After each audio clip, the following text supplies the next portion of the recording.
Hi, Adam. Hi. Thanks for joining us today. Did you want to introduce yourself? Yeah, so hi, I'm Adam Fair. I'm 24 years old. I'm currently living in Milton Keynes, but I'm originally from South Cumbria. I've had an eating disorder since I was 11 years old and sort of been in and out of being quite unwell and a little bit better in between. But I really appreciate sort of being given the opportunity to talk today and have a nice chat with you too. Thank you. That's great. And share what your eating disorder was and what your experience was like. Of course, yeah. So my eating disorder developed when I was sort of about 11 years old, heading into secondary school. Still not quite sure exactly why it happened, but there's sort of, theory, the only thing I can think of really is that I was taken out of a comfort zone I was in. I was always seen as a very confident, outgoing person, sort of the person that, "Oh, don't worry about him because he'll be fine." And I was taken out of my friendship group quite a lot in secondary school, which I think affected me more than even I realized at the time. And all of a sudden, one evening at a weekend, I think it was, my mum had made us some dinner, and I just refused to have it. I don't even know why I did it, but um, I had had some digestive issues that started when I was on holiday abroad a couple of about a month before, which sort of made me start being aware of what I was eating as well. So I think all the stars sort of aligned at the wrong time, which and that one meal sort of triggered the eating disorder as well. I then my parents immediately sort of, well, not immediately, but within a week or two took me to the doctors. It took that long to obviously get an appointment and get everything sorted. The GP said basically you've got an eating disorder, go away and eat more. And that was the last medical intervention I had for a good couple of years, really, to be honest with you. Mostly because that completely destroyed any trust I had in in sort of the medical system to help me, but also because I was in complete denial at the time, as well, because obviously I didn't know men got eating disorders. I didn't, I'm a 12, like at the time 12 years old by that time boy who well, I don't get an eating disorder sort of thing. Um, for the next couple of years, really, I went between sort of being quite unwell and I'd say better, but not really better, sort of just managing it as best I could. Um, Between the ages of about 12 and 15, I didn't grow at all. So I stayed the same height. I went from being the tallest in the year to the shortest. I didn't develop at all. Unbeknownst to me at the time, it's because I didn't have any testosterone. But that was never inquired about either by any of the medical professionals, which didn't help my overall development. But then at 15, I sort of found a love for football again, which is what I played when I was like 11 before I moved to secondary school. I had to stop it because I wasn't well enough. And I found that love again, and really that sort of helped me get to a stage of a more stable recovery for about a year and a half, 2 years, to be honest with you, between sort of 15 and a half and 17-ish. And I really enjoyed that time and got to quite a high level of sport. I was still never well enough to really reach my full potential. I was still restricting my intake in strange and weird and wonderful ways. I wasn't counting numbers. I wasn't doing any of that. But that's a time where sort of exercise compulsions creeped in as well, because you were constantly trying to better yourself to perform at the highest level of sport, and the exercise issues did start to creep in there as well. At the time, quite sinister and under the radar, but looking back now, they definitely did creep in. When I hit 17, I moved in. We went to sixth form, and I broke my foot playing football. Quite a bad break, but I carried on playing for about a week and a half after I'd broken it, because I didn't want to admit I'd broken it because I knew it would have to stop me playing for a while. And that time, and when it did finally, where I did finally, I was in too much pain to even sleep. I had to go to the doctors. They x-rayed it, broken foot. And again, one day I was on crutches and we went out for lunch with our friends to town from school, and I couldn't eat my lunch because they'd all walked off and I couldn't eat while I was on crutches. Completely innocent thing from them, not deliberate, but obviously didn't help me at the time. And that missing one lunch triggered the second and relapse, which I've never really fully recovered from since then. Um, that set a downward spiral throughout my A levels, and when I finished my A levels, somehow got really good results in my A levels by basically just focusing on that at the expense of everything else, and got an unconditional offer into uni. I wasn't well enough to go to uni, but because I got an unconditional offer and felt pressure, I thought I had to go. My parents, when they left uni, said, "Give us a call when it's time to come and pick you up." They knew I wasn't going to last. I knew I wasn't going to last, but I had to do it to, prove that. I became very, very unwell. Lost a lot of weight. That, obviously losing weight isn't the only thing that happens with, becoming severely unwell and eating disorder. The mental side happens way before that. And some people don't lose weight at all. It's not about weight, but for me it was. And I went to the GP. It was at Loughborough University, and said, I need help. And they said, we'll give you help, but only if you lose a little bit more weight. Come back in a week. So I did. Um, and when I got back in the week, I was unwell enough to be, basically they were going to admit me to a hospital 3.5 hours away from my parents, immediately. Um, to which I refused and said I want to go back home. Went to A&E the next day, and they were going to discharge me, or not discharge me, send me home for an urgent appointment the next week. Um, until my dad said do his bloods, and then they found that my kidneys were failing and my heart was failing as well. So I was admitted to a general hospital for 2.5 weeks. No nutritional support, no psychological support. The only time the crisis team came was at lunchtime and told me to stop eating my lunch, um, which wasn't very helpful when you're trying to get back from an eating disorder. They also did things without my consent in hospital, which I wasn't happy with. And it was probably one of the worst times of my life, being put on a general medical ward, when you're so vulnerable and only 18 years old as well. So after 2.5 weeks, I got just about well enough to leave hospital. I was put under the crisis team, and the first thing they said to me was, with my mum sitting next to me, something must have gone wrong when you were younger, and then we've never had a man in our services before, so we don't really know what to do with you. Sure enough, 6 months later, they still didn't know what to do with me, and I ended up discharging myself because they were actually making me worse by just basically it was ridiculous what they were not doing, and they were just trying to find a funding band for me to fit into, and they couldn't.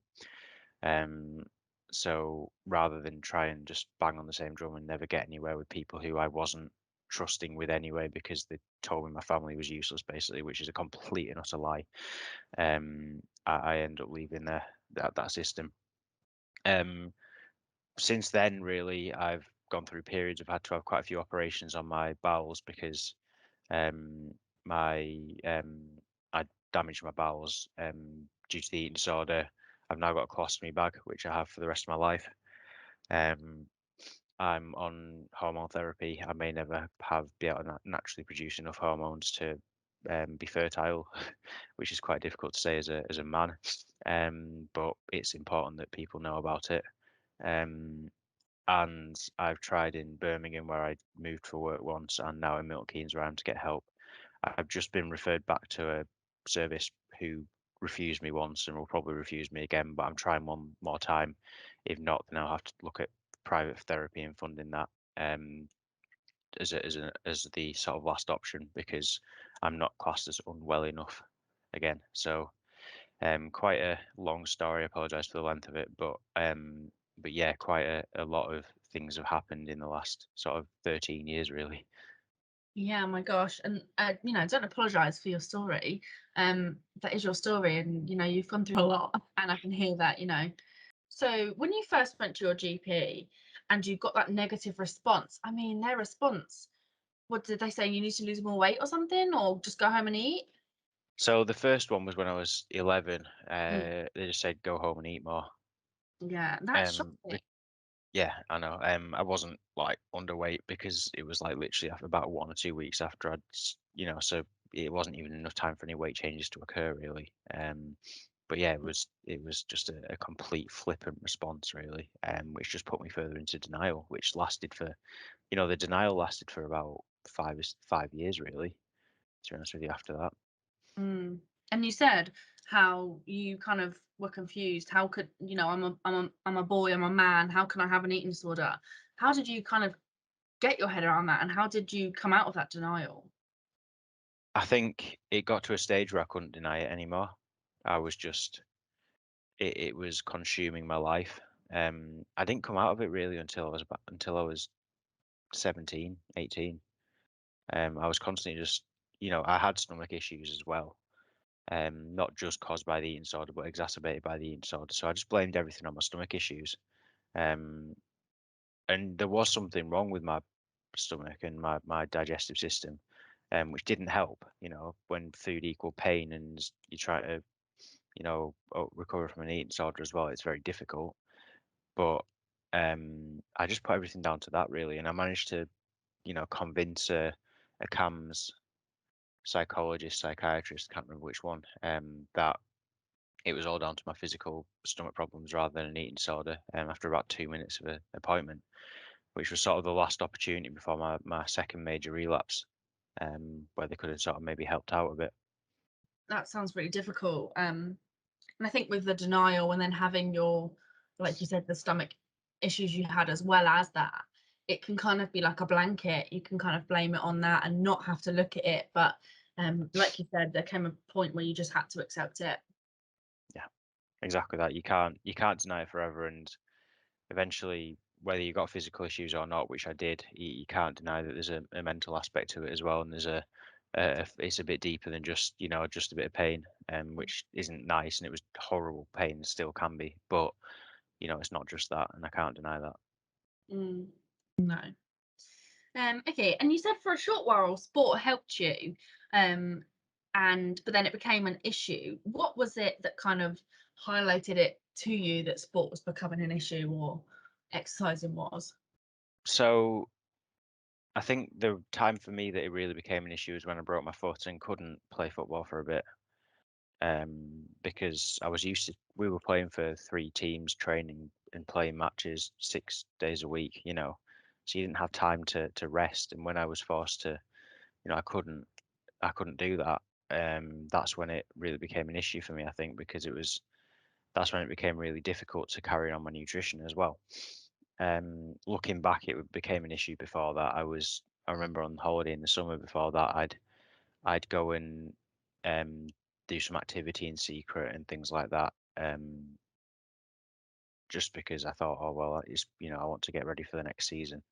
And to be fair, it did help me get ready for the next season, but it also had a detrimental impact on other aspects of my life too. So I don't think I fully noticed till I broke my foot, but I think it was definitely happening before that too. But sport helped me in the fact that it made me realize that I needed to fuel myself to achieve to perform. But I don't think it, looking back now, just because I was physically in a better place, I don't think mentally I was in a much better place. Really, I was still very, very controlling and quite restrictive in a lot of ways. Mm. That's quite often the case with eating disorders, isn't it? That it comes from a place of wanting or needing control, and restricting that to gain control. Yeah, yeah, definitely. I think for me as well, it's safety. And I think the control is a secondary thing to the safe feeling of safety and that feeling of, like feeling unsafe, whether it's in your own mind or in your surroundings as well. Wow. Do you want to go into that a bit more detail? Because that's an interesting take and I've not heard on it. I'd love to hear more about that. Yeah, it's sort of the way I see it is the when it first developed when I moved to secondary school, I was put into a place. I wasn't out of control. I was in control. I knew where I was, but I was put into a place where I was unsafe. I felt unsafe. I was out of my comfort zone, out of my friendship group, and that was a feeling of sort of like lack of safety. And I think that's sort of been a recurring theme. So when when my relapse happened when I was 17, I broke my foot and I felt not I felt out of control, but I think that came from a feeling of not feeling safe, not feeling like my safe place was being able to train and play sport, and that feeling of lack of safety sort of took me aback a bit again.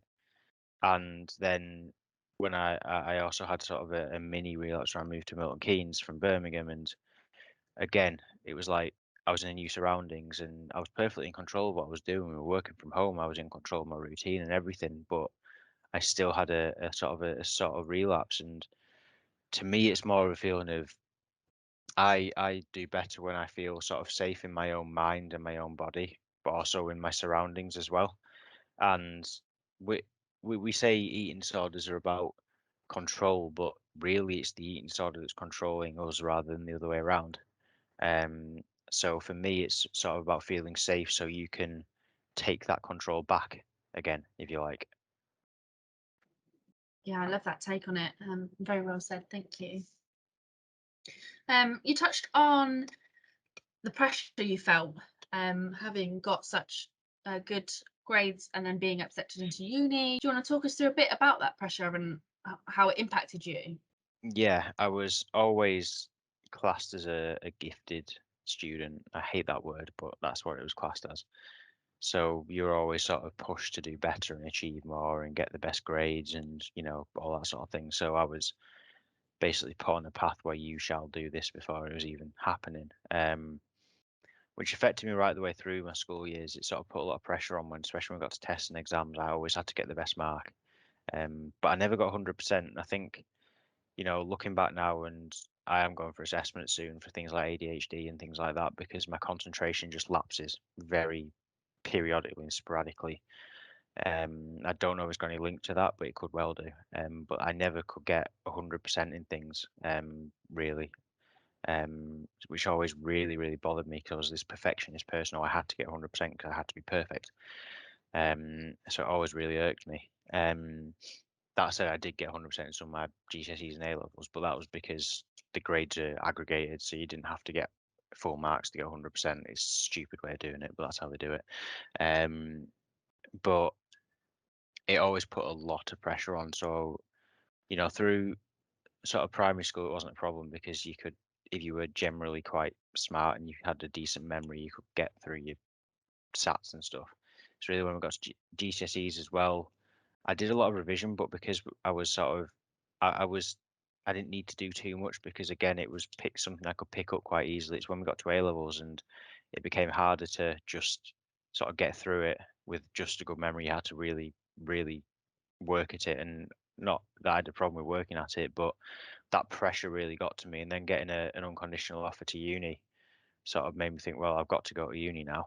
Um, this was after being, told by the head of sixth form, "Are you going to Oxford or Cambridge?" I said no, and he wouldn't talk to me for the rest of the year. So this is the sort of pressure that you were put under in the school I was in. It was like you had to get to, if you were AA star student, you'd apply for Oxford, and that was it. So, and you're sort of like, you're not bothered about then. So it became very difficult and quite constraining really as well, to other aspects of my life, especially when I started struggling.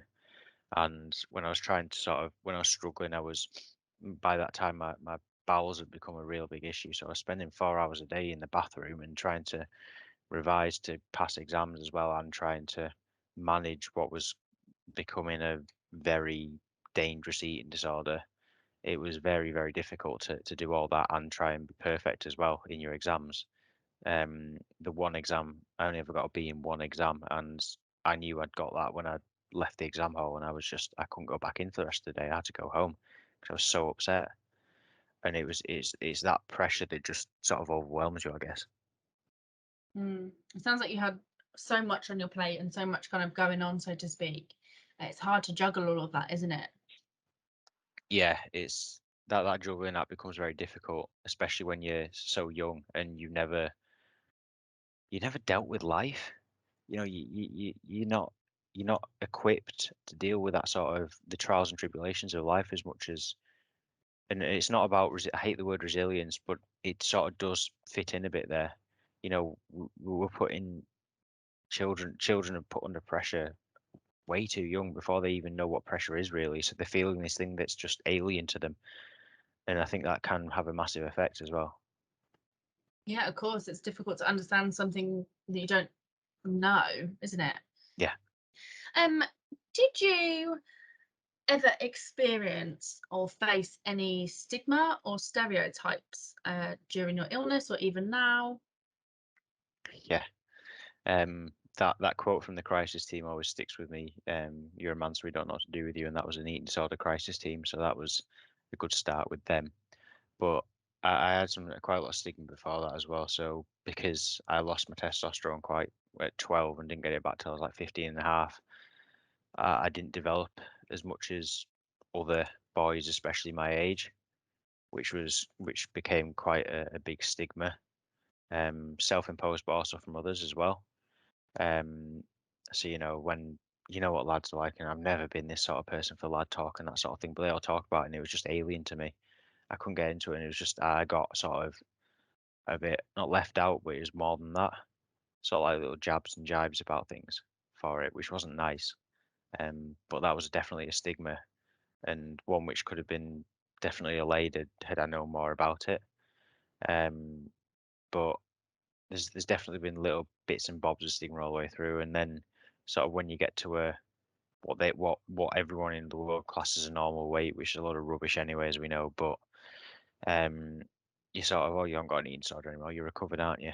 No, I'm not recovered. I've just got myself to a physically stable place. It doesn't mean I'm recovered. It doesn't mean I'm any better mentally than I was beforehand. Um, and just because just because I'm what's classed as a normal weight, it doesn't mean I'm physically stable either. To be honest with you, it doesn't mean my heart, my kidneys, my liver are all doing well. So I think there's stigma dotted all the way through about A, being a man with an eating disorder, but B, eating disorders in general and what recovery actually means and looks like to people. Yeah, absolutely. And I hope you don't mind me saying, but you are the first male I've spoken to who has had an eating disorder and who still struggles with it. And I didn't know, obviously, to the extent of what an eating disorder can affect a male in a way that it can affect a female. I've had my experience with that, but hearing you say about, how your testosterone was affected and how, it's done, it just affect your growth. And since then, there's physical things that have been affected for you. There's such a big relation between the physical and the mental health. Mm, They go hand in hand, and you're clearly, you're explaining that for us, aren't you? mm, yeah, yeah, you know, I had to go and diagnose myself with low testosterone. I had to go and diagnose myself with a bowel prolapse, which is why I've got a stoma now. Um, yeah, it's a bit, when you've got to start self-diagnosing yourself because healthcare professionals don't understand what it means to be a man with an eating disorder. It's difficult to deal with, um, and it just makes you feel invalidated too. Mm. Yeah, I can imagine. That's, you know, it's I'm sure it's just as common for males to have eating disorders, but they just Yeah, don't speak about it. So, yeah. I mean, the statistics are 25%, but we know it's more than that. mm, The most recent NHS survey is about 35 to 40% are males. So, and even that's self-reported, so you're probably looking a bit higher, to be honest. It won't be 50-50. I still understand that I think it's probably more women than men. But again, mm, it depends what diagnostic criteria you put on as well. mm, So it depends on so many different factors. But I think the diagnostic criteria, yeah, I think there's especially the way services do it and healthcare professionals do it, it needs to be widened a lot to capture how it actually affects people's lives rather than just what it's doing to them physically. yeah, it's a knock-on effect, isn't it? Yeah. Mm. Was there anything that you were worried about prior to trying to get help, or prior to speaking to anyone? At the start, not really, because I was sort of like in this sort of rose tinted spectacles, I'll ask for help, and when I hit the crisis point, I'll ask for help, and it'll sort of be there, and I'll be able to get help. But every time you ask for help and you put down, you're told you're not unwell enough, or you can't get help, or we don't help you, or you don't fit our funding band, or and. It eventually you just go, I don't want it anymore. And that sounds horrible. And I'd always advocate that people go and reach out for help if they're struggling. But when you're put down so many times, you almost become reluctant to ask for it because you get to a stage where you know that you're going to get declined, and actually getting declined is sometimes worse than not getting the help at all.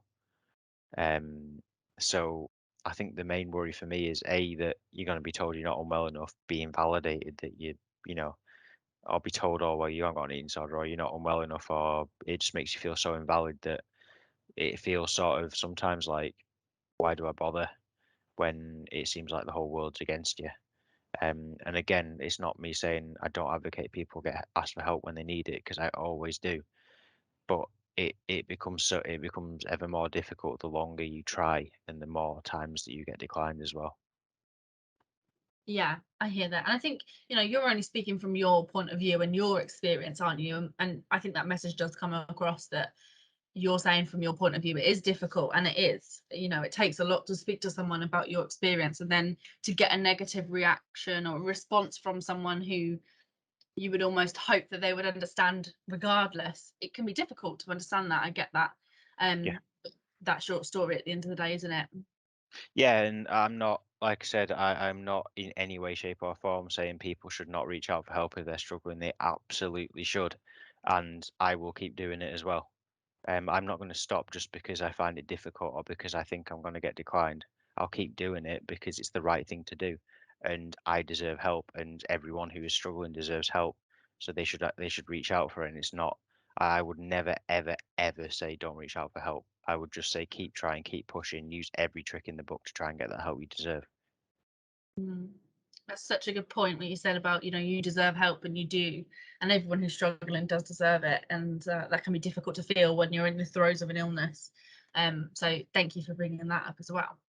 Like, did you ever experience any feelings around shame or guilt or blame? I know you touched briefly on about how someone said there must have been a reason for it, or in your childhood or something. Did you experience anything more than that? And do you want to explain it? I felt I felt guilty for how it affected my family. Um, I never, I was never, I never, nothing ever crossed my mind of how it, my family has been amazing all the way through. So as soon as they said something must have gone wrong when we were younger, some expletives went through my head, let's put it that way. They didn't come out, luckily, but because I probably would have thrown out the room if I'd said what I actually thought. But um, yeah, I've never felt sort of shame from a family perspective. From a friendship perspective, yes, I have. Especially the way sort of it made me very reclusive, quite it lost me all my confidence and that sort of thing. That made me feel very shameful that I was like that and that people didn't understand me anymore. So that was really difficult to deal with. But from a family side, I'd say I was never shameful. I was always just guilty that I knew how badly it affected my family, my brother, and the people who really loved and cared about me, seeing me so unwell is, it still affects me now because I know they worry about me now even. So that's really the sort of guilt that I feel from that. I don't feel shame as much because they haven't done anything to me. I'm doing it to them is how I see it. Thank you. So, what were the things that kind of help you in your recovery and help you to be positive or feel good? What helps you? So again, the only constant I've had throughout has been my family, and they've really they've kept me going as much as they can. When I couldn't work, they supported me. When I wanted to get back to work, they helped me to get everything sorted, and they're always there to help. What I find personally helps is difficult at the moment because I'm still trying to find it, I guess. But for me, it's just about keeping myself in as safe a place as I can, and being honest with people. So if something's too much, I'm honest and say, look, I can't do that, and just not. I used to make so many excuses to why I couldn't do things, but now I'm just honest and just say, look, it's too much for me right now, and that's it. Yes, in recovery, we have to challenge ourselves and we have to push for things, and sometimes we have to take ourselves out of that comfort zone. But at other times, we've got to understand that we've got to have boundaries ourselves as well. So for me, setting those boundaries and knowing when the right time to challenge myself is and when the time is to actually look, let's consolidate where I'm at is something that's I found really important to stop myself going backwards as much as going forwards. Because I guess a lot of the time we think of recovery as just let's keep pushing, let's keep progressing. But as the just as important is to realize that actually that the just as important is to say let's consolidate where we're at and let's just have a period where we can manage things because other things in our lives are a bit stressful right now. So I work in quite a stressful job, and right now that, for example, that job is quite stressful right now and quite a lot right now. So I've had to agree with the nutritionist I have. I don't have any sort of psychological help, but I've got a nutritionist that right now we're just going to maintain things as they are. So I can just consolidate where I am, not harm myself while I'm getting through this stressful period, because in the past these are times which would have harmed me. So I know it's maybe not a very good answer to a sort of question of what fills my life more than my eating disorder, but the truth to that is I don't know yet. But the only way I can find that out is by learning how to cope with life myself first, I guess. Yeah, and that's so important. That is just as good an answer as any. Um, you've got to take things one step at a time, and you can't be the juggling act all the time. And it is such a good skill to learn to stop, reflect, kind of tap into how you're feeling. So that's so important. So if you could say something to yourself um, when you're kind of right deep in the dark places of the eating disorder, or to someone else who is struggling currently with their eating disorder, what would you say? Yeah. So this this thought comes up in mind quite a lot. Like, A, what would I say to myself now? B, what would I say to myself when I was younger? C, what would I say to someone else? What I'd say to myself now is that no matter how you're feeling right now, and this is what I'd say to other people as well, really, right now, is no matter how you're feeling now, thoughts are just thoughts. They're not actions, they're not behaviors. We can't control our thoughts, but we can stop our thoughts becoming behaviors and actions. We can manage those, and we can learn that our thoughts don't have to define who we are. We all have thoughts, and we all have thoughts that sometimes we don't want. That isn't a bad thing, but they don't have to stop us being who, they don't have to turn into actions or behaviors that can harm us. But also that if you're struggling, that you deserve to be supported, and that your feelings are valid, and you know, as much as anything else, find someone who cares about you and that trust and they trust you, and that can sort of walk with you through the fire, if you like. We can't solve each other's problems. If someone came to me who was struggling right now, I couldn't solve their problem, but I could be with them all the way through and listen to them. So the only thing I'd say to anyone is that you're validating your herd, and that your struggles are valid, and no matter what help you are or aren't able to get, it doesn't mean that your struggles aren't valid. Um, there are lots of really good charities and books and things that you can use to help you at least understand your struggles a bit more, and that can help people validate their own struggles as well. And I've learned a heck of a lot from other people as well. Um, I'm quite active on Twitter, and as bad as social media can be, there's also some really, really good parts of it which can be so supportive to people. Not just Twitter, but other support groups, external support groups run by charities, befriending services. Utilize what you can as well, because everyone deserves that to be used. Um, the Going back to the third part is what would I say to my younger self is I wouldn't say anything different, and that might sound really controversial, but I went through a period of feeling unsafe, and I dealt with it the best way I felt I could at the time, with the mechanisms and coping structures I had in place. So if I was going back to the person that I was and saying that to me, I wouldn't tell them, I wouldn't be able to say anything different, because I coped with the situation the only way I knew how at the time. I would have said to the structures that prevented me from learning those coping mechanisms that we need to teach children about how to cope with the trials and tribulations of life in a more proactive and healthy way. It won't prevent people with eating disorders, but it could help people understand that there's ways and means of coping with emotions that children shouldn't experience but often do as well, if that makes sense. Yeah, absolutely. So if someone wanted to start a conversation about, the struggles they're facing, or speak to someone and getting help, how would you kind of suggest people approach that, or have you got any tips for people that are approaching that? Um, the first thing I'd say is make sure you read up on the NICE guidelines. about getting referred to eating disorders treatment and support, um, because they can be really powerful when you're going with a GP. If you've got someone who maybe isn't as aware of eating disorders, they might just weigh you and tell you to go home if you're not underweight. That happens quite a lot. So going armed with the nice guidelines to say, look, this is how it's affecting me. This is what the guidelines say. Please can you refer me for support. I'd definitely always go armed with those. I'd also say you've got to be brutally honest about how it affects your life as well. It's not just about the physical side, but the emotional side as well. So be completely honest and don't be ashamed to be truthful about how it affects your life as well. I think that's the main thing I'd say is just be 100% honest and don't hiding something never helps anyone because you'll end up getting found out anyway, one way or another. So you might as well be honest so they can help you with it rather than wait till it becomes a crisis. Good suggestion. That's really good. Okay. Is there anything that you want to add or anything you want to speak about?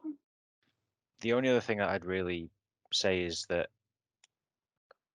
and this is a personal thing, I've talked about family a lot here, but families deserve more support too. And they often get forgotten in the because the person who's ill is the one that's struggling. And that's not just the case. The families struggle too.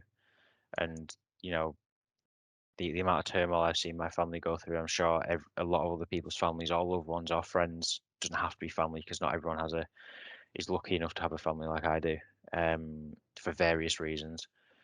But there's that whoever is the carer or loved ones of that person deserves just as much support as the person who's struggling themselves because they suffer the illness with the person. Um, and it's not just about giving them greater awareness, it's about how to manage things, how to manage their own emotions, and how to support that person through recovery. Because as much as services and support are great, they're maybe 1 or 2 hours a week, unless someone's unfortunate enough to be an inpatient. Um, but it shouldn't have to get to that if we can have good community support and then good peer support as well in place. And I think that's something that really needs to be highlighted a lot more. I think. The second thing that I'd add is this is more to do with males and eating disorders, and I'm not just saying this from because I want to talk about men all the time because I know how much women struggle as well. But from experience, medical professionals need to understand more about what eating disorders can do to men and what effects that can have on A, their hormonal levels, B, how it presents. So there's growing evidence that men present with serious eating disorders at maybe different body sizes to women. I'm not going to say weights or numbers here because that's not relevant, but often cut-off points that certain services have are too it should be different for men and women potentially. And I'm not saying that to say we should be segregated or anything like that. I'm saying that because there's growing physical evidence that that could be the case. Um, but to be honest, we need to get rid of weights altogether and say that actually if someone's struggling and that they deserve help and support regardless of their weight. But I think from a personal experience and when I became critically unwell, I was at a weight higher than what would be suggested as I should have become critically unwell at. Is so just from personal experience, but also from evidence I've seen elsewhere too. I think we need to look at the fact that no one recovers in the same way, so everyone recovers differently, and everyone's recovery journey is different. Some people may recover slower, faster, different ways to others, and recovery looks different to everyone as well. So my recovery may look different to someone else's. So for me, I'm looking at can I manage my symptoms and my thoughts so that they don't affect my life, whereas someone else's recovery might be complete freedom. So it is about working with the individual rather than with any weights, numbers, or categories like that. It's about working with the individual to reach their recovery, rather than some arbitrary target weight, which is a load of rubbish and is normally set way too low, so someone just relapses back into an eating disorder again because they don't have any support on the outside. Um, it's a holistic recovery. There's a quote, there's a sort of a phrase that's used by a charity that I know of, and they use state not weight, and that sort of encompasses every eating disorder from restrictive eating disorders to eat things like binge eating disorder, things like ARFID to orthorexia, bulimia, everything in between. It's about staying not weight. It's about how you are in your mind. It's about how you feel and your thoughts, feelings, and behaviors around not just food, but yourself, your body, your activity levels, and everything else too. Thank you. we will add a link in somewhere to the carers information that we've made, because you're right, often carers or people who are looking after a loved one who's unwell, whether that is parents, siblings, uncles, aunts, friends, colleagues, it can be anyone. um, they can sometimes not get the right information. And like you said, I am totally with you on losing weight, losing being like not losing weight as in to get rid of it, but Yeah, yeah. the measurement of weight, and BMI as well. And that quote, "It's about state, not weight," is so powerful. Have you got any resources then that you used or that you really think are helpful that we can talk about? Yeah, so obviously you kindly sent over some resources you've got, and they're brilliant, by the way. I really like them, so Yeah. please do put a link in there about your resources. They're brilliant. Thanks. There's also, from someone who's from a sporting background, UK Athletics have done a big piece of work about eating disorders in sport as well. I think that's something that's really powerful and really important about noticing the signs. Because rates of eating disorders are a lot higher in professional athletes or even semi-professional amateur athletes than they are in general population.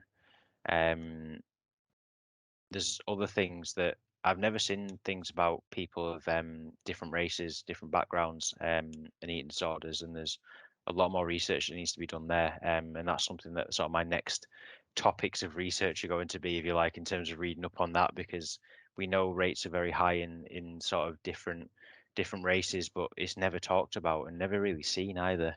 So it's something we really need to look at a lot more. Um, as you said, carers information. You've got great carers information. Beat has some great carers information as well. And then finally, there's some really good charities like Wednesday's Child. I don't know if you've heard of those. They do a really good befriending service. Um, and you've also got authors like Hope Virgo. You've got Tabitha Farr, who's written a really good book for people who are suffering from anorexia as well, of how she recovered, and it's not applicable to everyone, but it really helped join some dots up in my mind too.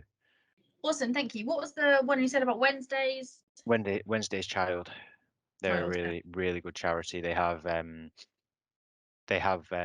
befriending services, but they can also, for people, I don't think it's everyone, but for some people they can fund up to 6 sessions of sort of nutritional support and stuff like that as well through their services. So that can be Oh, really helpful for some people.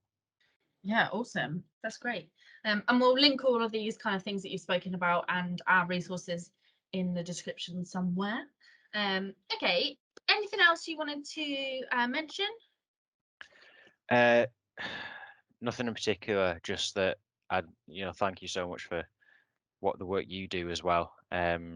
You know, and the work you do is try and help people out. And I think the more charities, organisations we get to help people out, the better, because we know that services are overwhelmed. So the more, and charities shouldn't have to take up the slack, but at the moment they are having to. So it's really, really important the work you are doing. And so thank you so much. Oh, bless you. Thank you. Thank you. Thank you for watching our video. For more information on eating disorders and the support available, please check out the links that are on screen. These links are also going to be in the description box below. Thanks again.